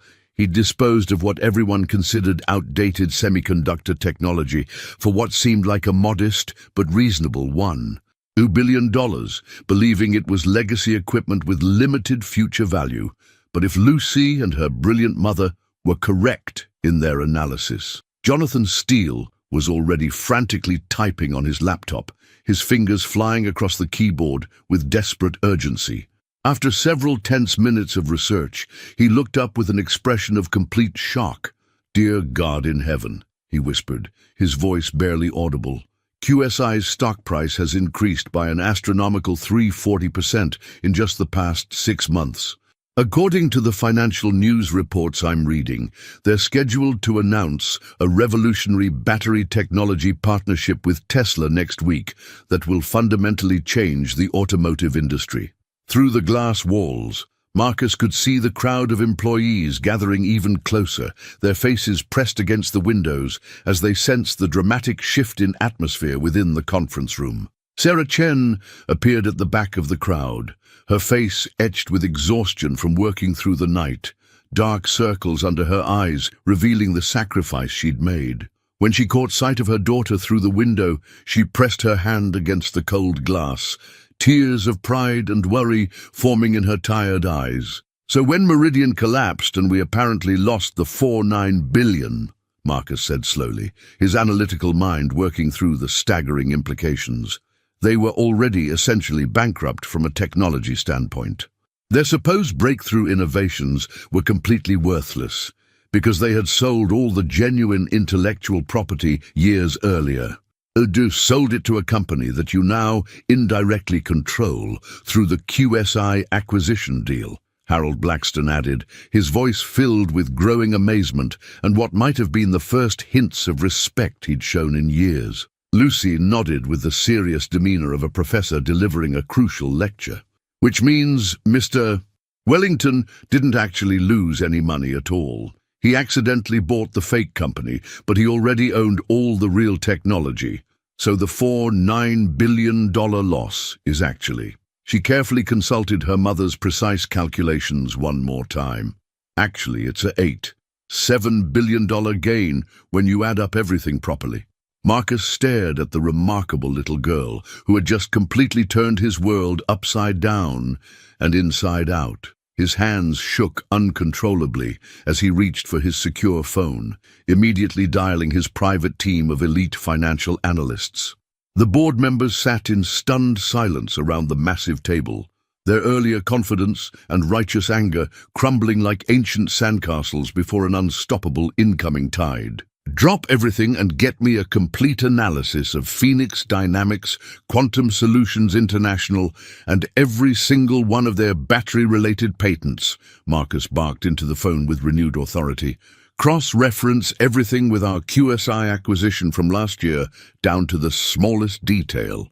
I need comprehensive answers on my desk in exactly 10 minutes, not 11. Through the conference room's floor-to-ceiling glass walls, word was spreading like wildfire among the gathered employees. Marcus could observe excited whispers passing from person to person, people frantically pulling out their smartphones to share the developing news, and the entire energy of the crowd shifting dramatically from despair and fear to electric anticipation and hope. Lucy climbed onto one of the massive leather executive chairs, her small frame completely dwarfed by its imposing size, her legs swinging freely as she settled in. My mum always says that the really smart bad guys like to hide their most valuable stuff behind fake companies and shell corporations, she explained matter-of-factly, as if discussing the weather rather than billion-dollar corporate fraud. She spent the entire night following complicated money trails and paper companies because she absolutely knew you weren't stupid enough to lose that much money by accident. She said you're too smart for that. Harold Blackstone loosened his silk tie with shaking fingers, his face pale as he contemplated the enormous implications of what they were discovering. If this information proves to be accurate, we have just publicly humiliated and terminated our most valuable executive based on completely incomplete and misleading information. The media coverage alone will destroy our reputation and credibility. Actually, the media coverage will demonstrate that Pinnacle Industries employs the most brilliant and visionary strategic mind in the entire business world, Jonathan Steele interrupted, his tone completely transformed from hostility to admiration. He was staring intently at his laptop screen, watching QSI's stock price climb steadily in real-time trading. Marcus, do you fully realize what this means? You didn't just avoid bankruptcy. You've positioned our company to dominate the entire renewable energy sector for the next decade. Marcus's phone buzzed with an incoming message. His elite analyst team's preliminary report was already confirming exactly what Lucy and her dedicated mother had discovered through their all-night investigation. Phoenix Dynamics had indeed sold their revolutionary solid-state battery technology to QSI in 2021 for $800 million. QSI's recent corporate name change and Marcus's strategic acquisition the previous year meant that Pinnacle Industries now controlled patents and intellectual property worth an estimated $12 billion. But how did you know to acquire QSI in the first place? Harold asked, his voice now filled with newfound respect and genuine curiosity. That acquisition seemed almost random and inexplicable at the time. None of us understood your reasoning. Marcus met Lucy's knowing gaze across the polished table, seeing wisdom far beyond her 8 years, reflected in those dark, intelligent eyes. Sometimes, he said quietly, his voice filled with profound gratitude, the most brilliant strategic moves look exactly like costly mistakes until someone else helps you see the much bigger picture. The heavy conference room door burst open dramatically as Marcus's senior analyst team rushed inside, their arms loaded with laptops, tablets, and stacks of printed documents. Lead analyst Rebecca Martinez, normally the picture of composed professionalism, displayed barely contained excitement that made her hands shake as she set up her laptop to project onto the room's massive wall-mounted screen. "Marcus, you absolutely have to see this," she gasped, her voice breathless from running up 42 flights of stairs when the elevator seemed too slow. "The QSI patents we acquired don't just cover basic battery technology like we originally thought. They hold the fundamental, foundational patents for solid-state energy storage, quantum charging systems, wireless power transmission, and something called perpetual charge architecture that could revolutionize everything." Lucy continued swinging her legs from the oversized executive chair, calmly watching the adults scramble frantically to understand what she and her brilliant mother had figured out hours earlier through careful detective work. Mum said the really important legal papers were hidden in something boring called subsidiary acquisitions and tertiary holdings, she added helpfully, her young voice cutting through the corporate chaos with simple clarity. The massive projection screen illuminated the room with patent documents, complex financial flowcharts, and detailed technology specifications that made even the most experienced board members' eyes widen in amazement and disbelief. Marcus studied the overwhelming information carefully, his strategic mind racing through possibilities and opportunities he hadn't dared imagine when he'd woken up that morning. "According to our comprehensive analysis and market projections," Rebecca continued with growing excitement, "every single major automotive manufacturer in the world is going to desperately need this technology within the next 24 months. Tesla, Ford, General Motors, BMW, Mercedes-Benz, Toyota, they'll all be forced to license our patents or risk becoming completely obsolete in the rapidly evolving electric vehicle market. Harold Blackstone stood up abruptly, pacing nervously behind his chair as the magnitude of the situation became clear. The Meridian purchase was never actually about buying their technology, he said slowly, puzzle pieces falling into place in his mind. It was about definitively confirming they didn't possess what they claimed to have, while we already secretly owned all the genuine innovations through QSI. But through the glass walls, Marcus could see that the crowd of employees had grown substantially. Word was spreading throughout the entire building, drawing people from every department and floor. Security guards maintained their positions, but their protective stance had shifted from concern to curiosity as they realized something extraordinary was unfolding. Sarah Chen had somehow made her way to the very front of the crowd, her exhausted face now glowing with maternal pride as she watched her remarkable daughter explain complex financial concepts to billionaire board members with natural ease. Jonathan Steele pulled up detailed market projections on his tablet, his fingers moving quickly across the screen. Conservative financial estimates put our complete patent portfolio value at approximately $15 billion, he announced. But aggressive projections based on market penetration and licensing fees. He paused, double-checking his calculations to ensure accuracy. Aggressive projections suggest we could realistically be looking at revenues exceeding $30 billion over the next 5 years alone. Lucy raised her small hand politely, exactly like she was sitting in her third-grade classroom asking permission to speak. "Excuse me, but doesn't this mean all those worried people outside get to keep their jobs now? My mom was really concerned about her friends losing their homes." Marcus walked slowly to the massive window, looking out at the sea of anxious faces pressed against the glass like flowers turning towards sunlight. 147 dedicated employees who had watched him receive termination papers just an hour earlier now waited with bated breath to learn whether their own fates would be sealed. Behind their worried expressions and tired eyes, he could see the weight of real responsibility.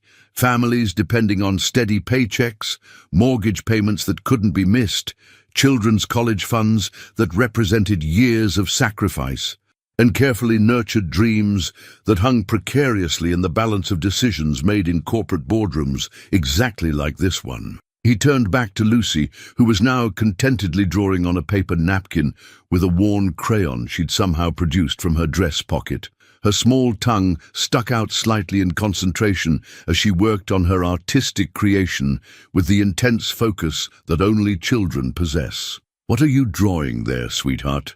Marcus asked gently, his voice soft with genuine curiosity and growing affection for this remarkable child who had changed his life. "It's a picture of you and my mom," Lucy said proudly, holding up her napkin artwork for everyone to admire. Two carefully drawn stick figures stood next to what might have been a tall building, both wearing enormous smiles that took up most of their circular heads. "Mom always tells me that you're different from the other important bosses because you actually listen to her ideas when everyone else just ignores her because she's not American-born." Utile.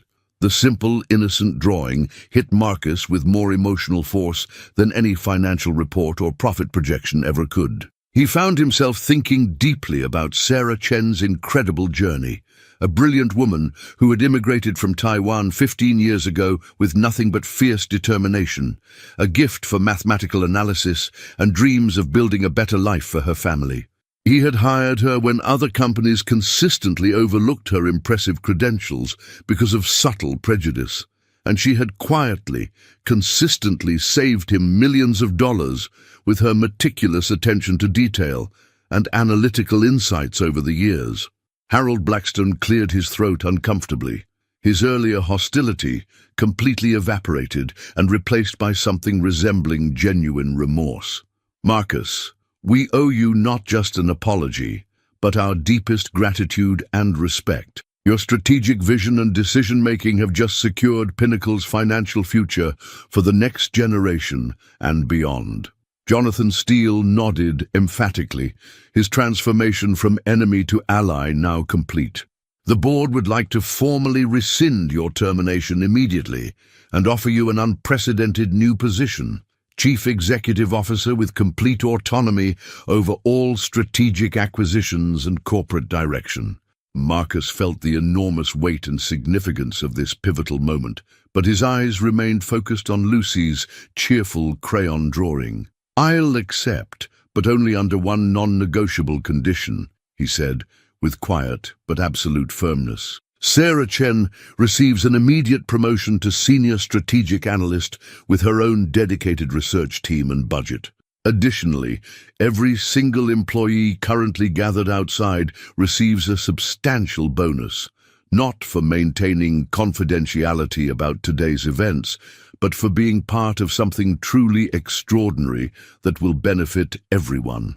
Through the glass walls, Sarah Chen's hand flew to cover her mouth in shock as whispered news of her promotion spread rapidly through the crowd. Employees began applauding spontaneously, though they couldn't hear the specific words being spoken inside the conference room. Lucy finished adding final touches to her drawing and carefully slid it across the polished table to Marcus. "Mom always says the very best treasures in life are hidden in places where nobody else thinks to look for them," she said with 8-year-old wisdom that seemed to contain depths far beyond her chronological years. Marcus picked up the precious crayon drawing with reverent care, knowing he would have it professionally framed and keep it prominently displayed on his desk forever. A constant reminder that sometimes the most profound insights and life-changing revelations come from the smallest, most unexpected voices, and that true success is measured not just in profits, but in the ability to lift others up along the journey to greatness.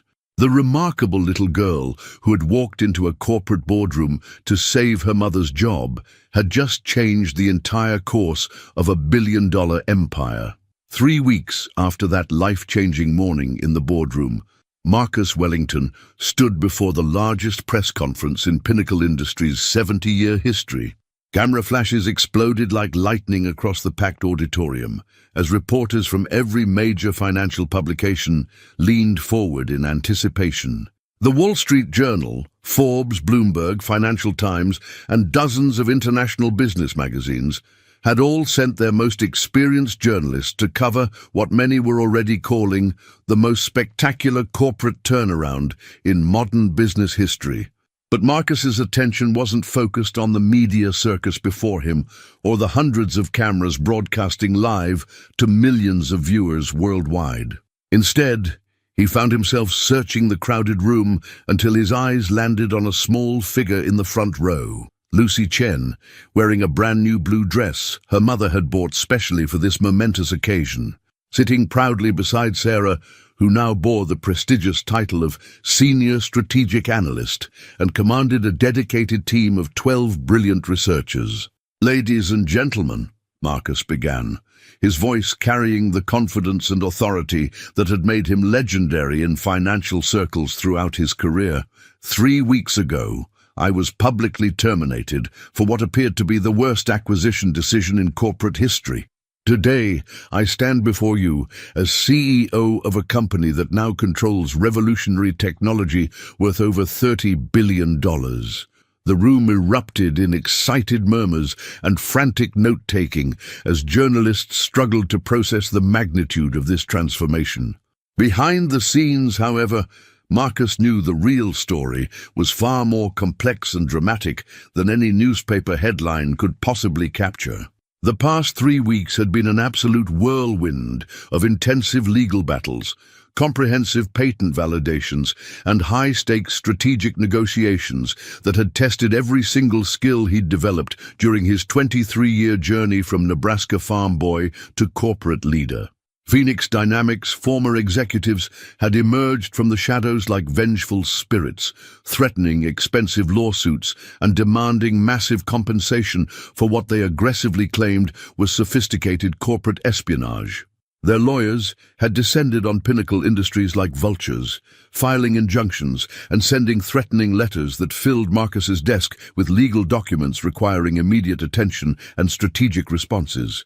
"The question everyone wants answered," called out Rebecca Thompson from the Financial Times, her authoritative voice cutting through the noise and commanding attention from the entire room, "is how you knew to acquire QSI when everyone else in the industry saw it as outdated technology with limited future value. Was this incredible foresight and strategic brilliance, or simply the luckiest mistake in business history?" Marcus smiled, remembering Lucy's simple but profound wisdom about hidden treasures and the importance of looking where others don't think to search. "Sometimes the most valuable discoveries come from the most unexpected sources," he replied diplomatically, his words carefully chosen to protect the privacy of the Chen family while acknowledging their crucial contribution. "But I want to be absolutely clear about something. This remarkable success belongs to every single employee at Pinnacle Industries, especially those who work tirelessly behind the scenes to uncover the truth when others might have given up hope." In the front row, Lucy beamed with 8-year-old pride, completely unaware that major automotive executives from Detroit, Stuttgart, Tokyo and Seoul were already scheduling emergency board meetings to discuss licensing deals that could fundamentally reshape the global transportation industry. Sarah Chen squeezed her daughter's hand gently, still amazed at how their desperate late-night investigation had triggered an avalanche of consequences that continued growing larger and more significant with each passing day. What the assembled press corps didn't know, and what Marcus had carefully kept strictly confidential through his legal team, was that Phoenix Dynamics' original research team had contacted him privately just 2 days earlier. Dr.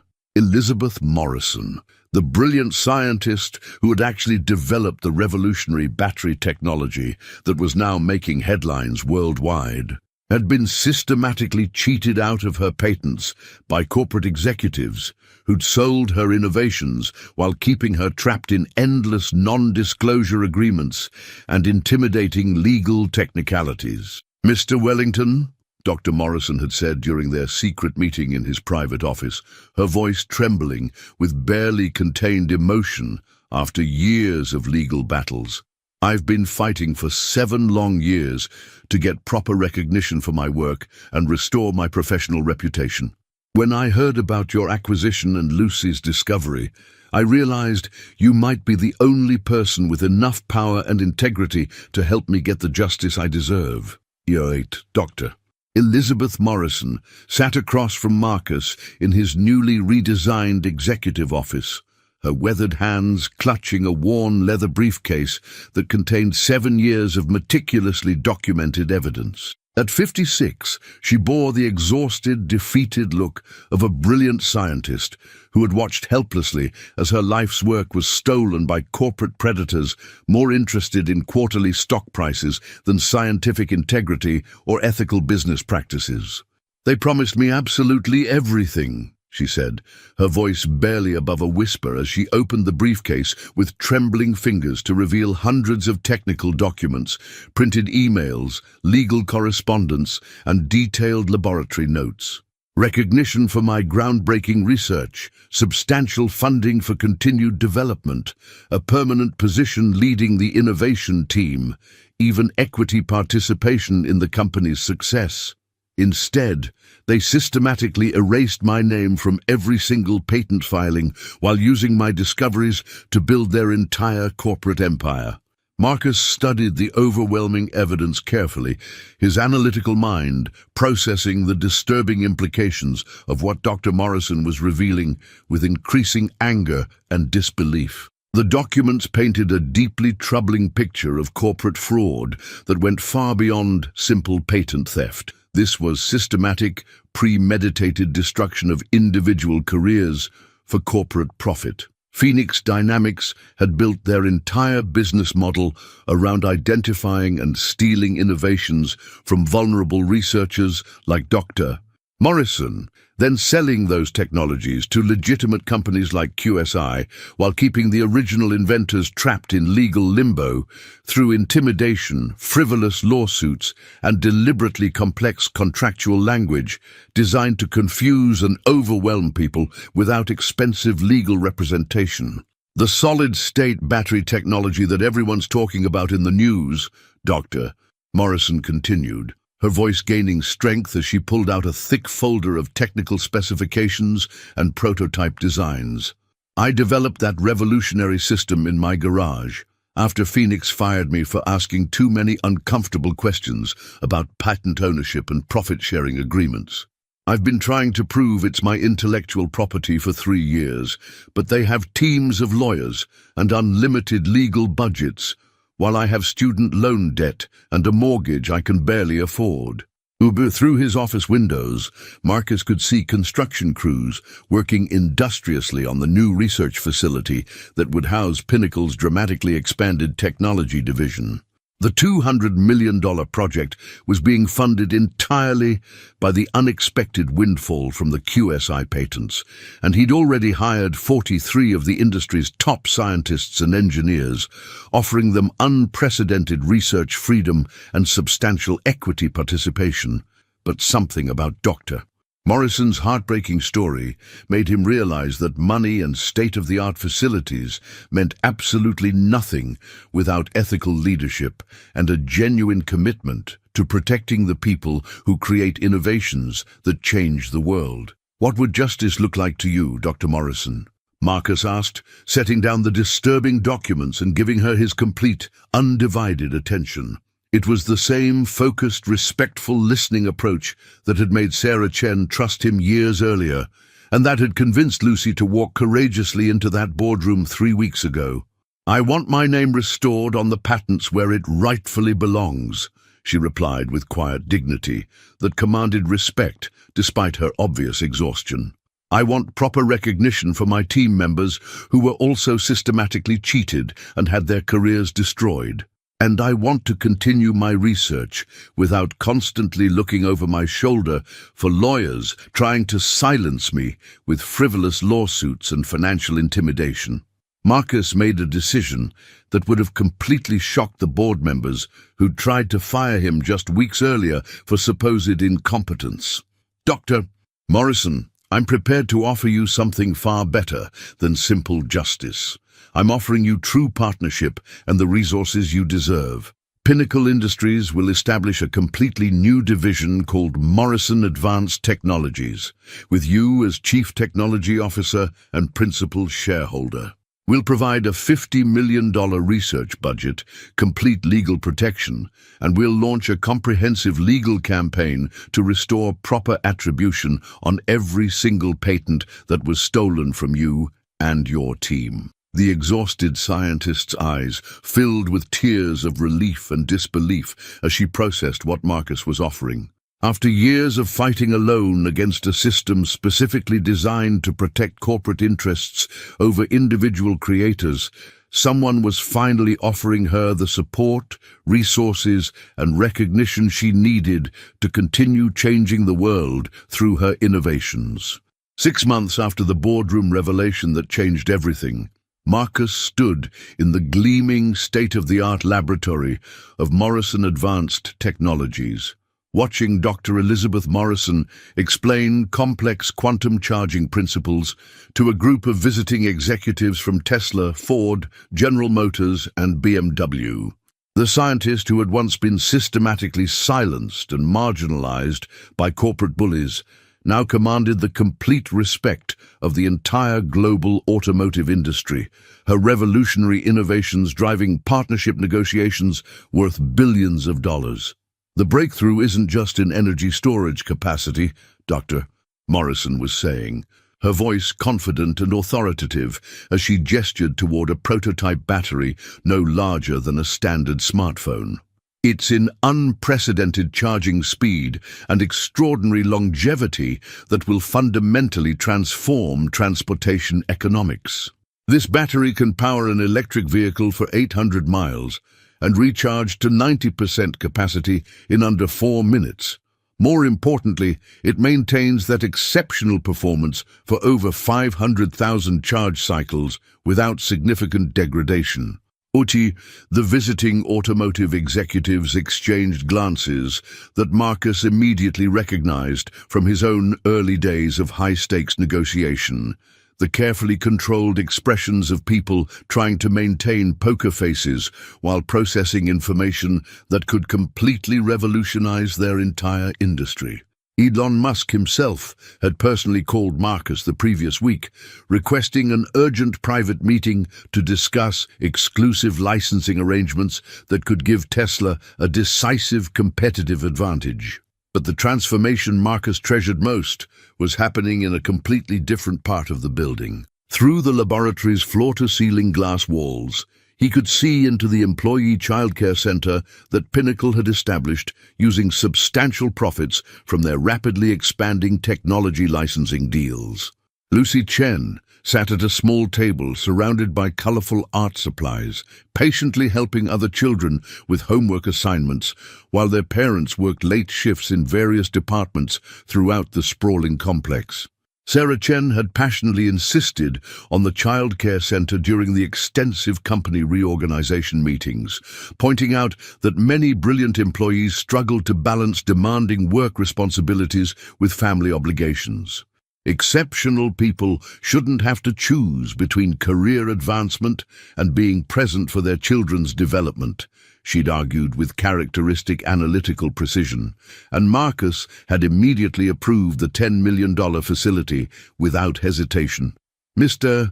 Wellington," called out James Harrison, Tesla's chief technology officer, interrupting Marcus's thoughtful observations. "We're prepared to offer a comprehensive 5-year exclusive licensing agreement worth $2 billion with substantial additional performance bonuses that could bring the total value to $12 billion. But we need to understand the full scope. What other revolutionary technologies are you developing that we should be aware of for strategic planning purposes?" Marcus smiled, thinking about the 37 other cutting-edge projects currently in various stages of development across Morrison's dramatically expanded research division. "Mr. Harrison, what we've demonstrated today represents approximately 15% of our current technological capability. Dr. Morrison's extraordinary team is simultaneously working on wireless charging technology that could power vehicles while they're in motion, advanced solar integration systems that could eliminate the need for external charging entirely, and revolutionary energy storage solutions that could transform everything from smartphones to space exploration missions."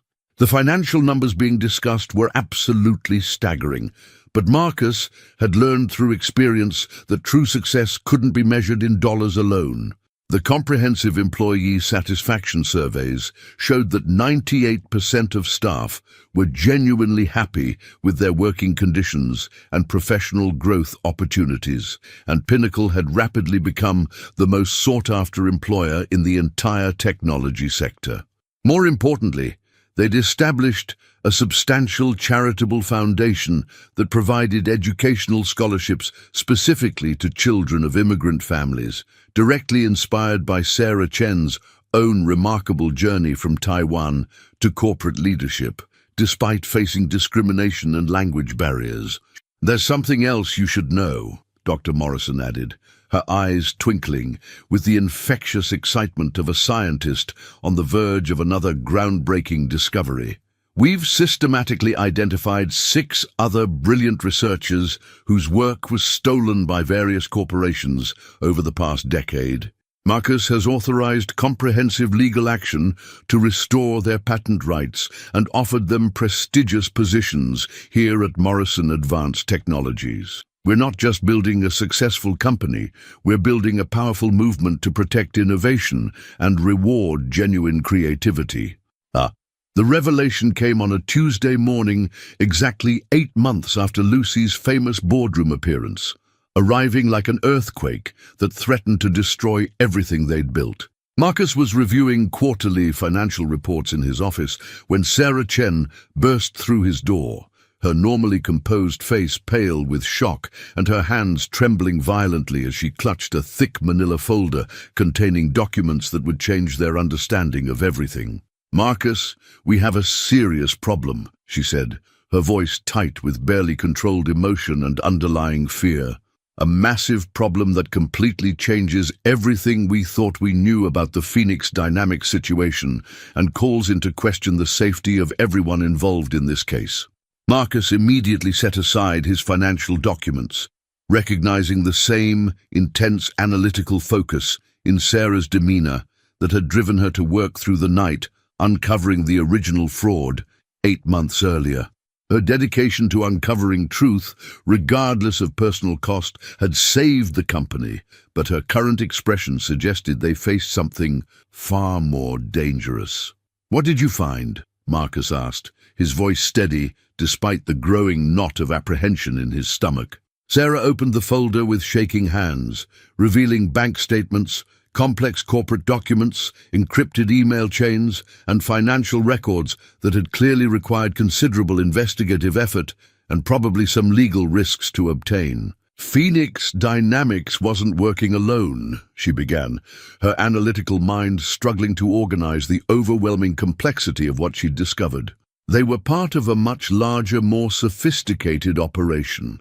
A systematic network of interconnected shell companies specifically designed to steal patents from independent researchers and small technology firms across multiple industries. The documents painted a deeply disturbing picture that made Marcus's stomach tighten with growing dread and anger. Phoenix Dynamics had been just one tentacle of an elaborate corporate octopus controlled by Wellington Holdings, a company owned and operated by Marcus's own estranged uncle, Richard Wellington, who had been systematically stealing innovations and destroying careers for over 15 years, while specifically targeting his nephew's business interests. "This can't be right," Marcus whispered, studying a bank transfer record that showed $8 billion flowing from Phoenix Dynamics to Wellington Holdings just 3 days before the Meridian acquisition. "Richard and I haven't spoken in 20 years, not since he tried to steal credit for my first major deal when I was 25 and establishing my reputation." Sarah's expression grew even more grave as she revealed additional documents that showed the true scope of the conspiracy. "It gets much worse, Marcus. According to these detailed financial records and email communications, your uncle has been specifically targeting companies and technologies that you've shown interest in acquiring. The Meridian deal wasn't random bad luck. It was carefully designed to destroy your professional reputation and force Pinnacle Industries into bankruptcy so Wellington Holdings could acquire our valuable assets at a tiny fraction of their true market value." The realization hit Marcus like a devastating physical blow, making him feel dizzy and nauseous. His uncle hadn't just been stealing from random inventors for profit. He'd been orchestrating an elaborate, personal vendetta designed to destroy Marcus individually while profiting from the systematic theft of intellectual property from dozens of brilliant researchers whose careers had been ruined in the process. "There's more," Sarah continued grimly, pulling out a series of email exchanges between Richard Wellington and Phoenix Dynamics executives that revealed the personal nature of the attack. They specifically planned to time the Meridian collapse with your acquisition announcement. They wanted you to be publicly humiliated and terminated so that Pinnacle's board would panic and sell the company to the highest bidder. Wellington Holdings was prepared to purchase Pinnacle for just $800 million, a company that's now worth over $40 billion and growing rapidly.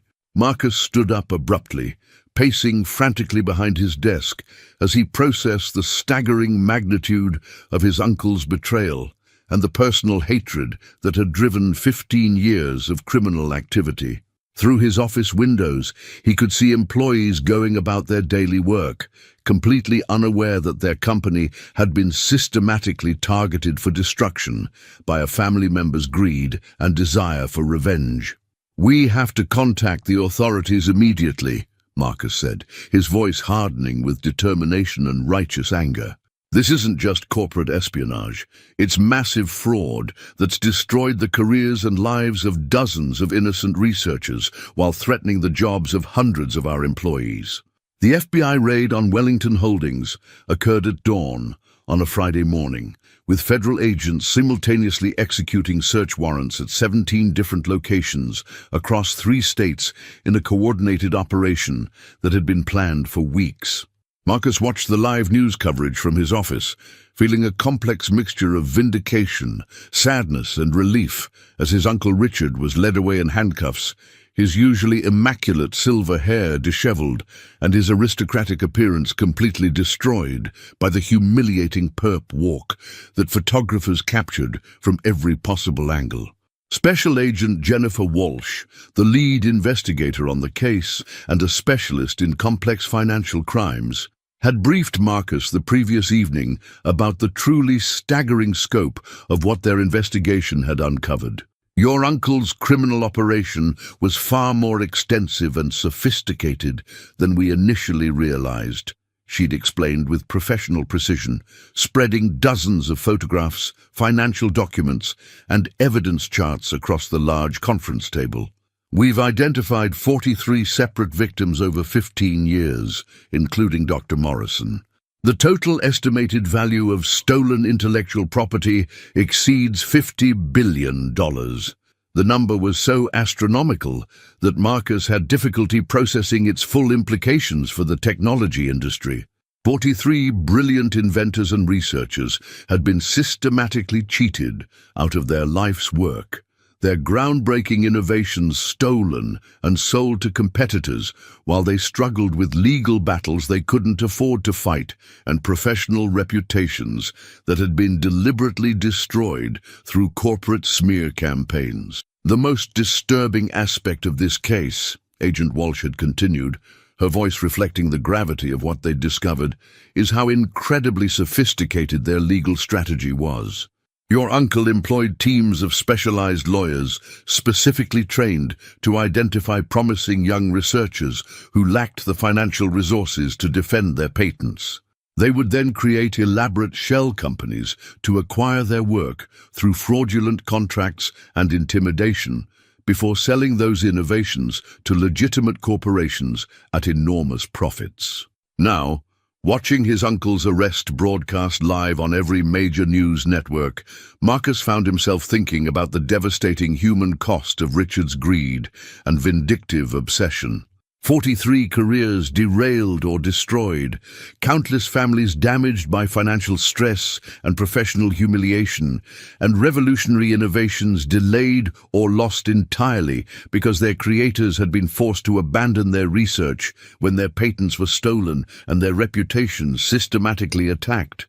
Sarah Chen appeared in his office doorway, holding a steaming cup of coffee, and wearing the satisfied expression of someone who had spent months meticulously building an airtight case that would stand up to any legal challenge. The FBI wants to meet with our legal team next week to discuss comprehensive victim compensation, she said, settling into one of the comfortable chairs across from his desk. They're proposing a substantial restitution fund that could return stolen patents to their rightful owners and provide significant financial compensation for damages and lost opportunities. Marcus nodded approvingly, but his attention was focused on something more personally meaningful than legal procedures. Through his office windows, he could see Lucy in the childcare center, enthusiastically leading a group of younger children in what appeared to be a fascinating science experiment involving vinegar, baking soda, and colorful food coloring. At 9 years old, she was already displaying the same curious intelligence and natural teaching ability that had made her mother such a valuable analytical asset. "Sarah, I want to establish something far more comprehensive than just basic restitution," Marcus said, his voice filled with unwavering determination. "I want to create a permanent foundation that actively protects independent researchers from patent theft and provides them with the resources they need to succeed. We'll provide comprehensive legal support, substantial research funding, and professional business development assistance to inventors who can't afford to defend themselves against corporate predators. The ambitious idea had been forming in his mind for weeks, but seeing his uncle's arrest had crystallized his absolute commitment to ensuring that Richard's victims weren't the only ones who received justice. "We'll call it the Lucy Chen Foundation for Innovation Protection," he continued, smiling warmly as he watched the 9-year-old carefully help a younger child measure precise ingredients. Because sometimes the most important discoveries come from the people who ask the right questions, regardless of their age, background, or social status. Sarah's eyes filled with tears of pride and overwhelming gratitude as she processed the full scope of what Marcus was proposing. The foundation would be funded with $500 million from Pinnacle's rapidly growing technology licensing profits, creating a permanent resource for inventors facing corporate theft and ensuring that future generations of innovators would have protection against predatory business practices. 1 year after Lucy Chen walked into that boardroom and changed everything, Marcus stood before the largest gathering in Pinnacle Industries' illustrious history.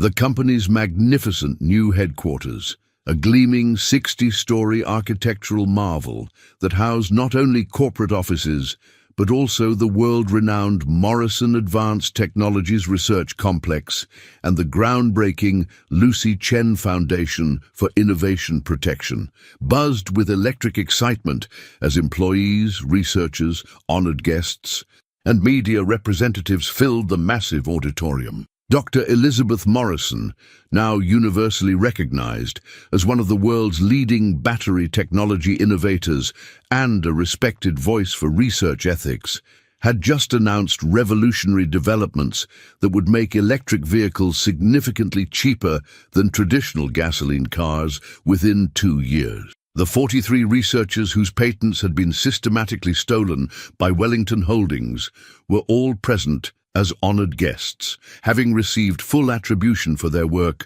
along with comprehensive compensation totaling $2 billion. Many had joined Pinnacle's dramatically expanded research division, creating the most innovative and ethically managed technology development team in corporate history. But Marcus found his attention naturally focused on the front row, where 9-year-old Lucy Chen sat proudly beside her mother, wearing a beautiful red dress and displaying the kind of confident, genuine smile that only comes from knowing you've made a lasting difference in the world. Sarah Chen, now Senior Vice President of Strategic Analysis and one of the most respected executives in the technology industry, supervised a dedicated team of 47 researchers whose meticulous work had uncovered 12 additional cases of corporate patent theft across various industries worldwide. "Ladies and gentlemen," Marcus began, his voice carrying easily through the auditorium's state-of-the-art sound system and reaching millions of viewers watching the live broadcast. "1 year ago, a remarkable little girl walked into our boardroom and taught us the most important lesson in business. That wisdom doesn't depend on age, titles, education, or social status. It depends on having the courage to ask the right questions and the unwavering determination to seek the truth, even when powerful people want you to stay silent." The audience erupted in sustained, thunderous applause that lasted for several minutes, but Lucy simply waved cheerfully and naturally, completely comfortable with the attention while remaining focused on the more important aspects of what they'd accomplished together as a team. Her mother had taught her that recognition was nice, but real success was measured by how many people you helped along the way and how much positive change you created in the world. Today, I'm incredibly proud to announce that the Lucy Chen Foundation has provided comprehensive legal protection and substantial research funding to 127 independent inventors across 23 countries, Marcus continued with obvious pride. "We've successfully prevented 34 cases of patent theft, supported 89 breakthrough innovations that will benefit millions of people, and created economic opportunities that will strengthen families and communities worldwide for generations to come. The statistics were genuinely impressive, but Marcus knew the real impact was far more personal and meaningful than any number could possibly capture. In the audience, he could see Dr. Morrison sitting with 5 other researchers who had joined Pinnacle after having their stolen patents restored and their professional reputations rehabilitated. Behind them sat dozens of families whose breadwinners had been able to continue their innovative work because someone had finally leveled the playing field between individual creators and corporate predators. "But our most important achievement," Marcus said, his eyes finding Lucy's bright, intelligent face in the crowd, "is the powerful reminder that every person, regardless of age, background, education, or circumstances, has unlimited potential to change the world for the better. Sometimes the most profound insights come from completely unexpected sources, and sometimes the bravest voices belong to people who others might overlook, dismiss, or underestimate." Lucy stood up spontaneously and began applauding enthusiastically, her infectious enthusiasm quickly spreading throughout the auditorium until everyone was on their feet in a standing ovation. But she wasn't applauding for herself. She was applauding for her mother, for Dr. Morrison, for all the researchers whose work had been restored, and for the knowledge that their late-night investigation had protected countless future inventors from similar theft and professional destruction. As the celebration continued around him, Marcus reflected on the remarkable chain of events that had brought them to this moment. A desperate mother working through the night to save her colleagues' jobs, a brave little girl willing to speak truth to power despite intimidating circumstances, a brilliant scientist finally receiving the recognition and resources her innovations deserved, a criminal uncle whose greed and vendetta had ultimately exposed a massive network of corporate theft affecting dozens of victims. The little voice that had changed everything had taught them that the most important treasures weren't hidden in corporate acquisitions or stock portfolios. They were found in the courage to do what's right, even when it costs more than taking shortcuts, and the wisdom to recognize that helping others succeed was the only path to lasting, meaningful achievement that creates positive change in the world.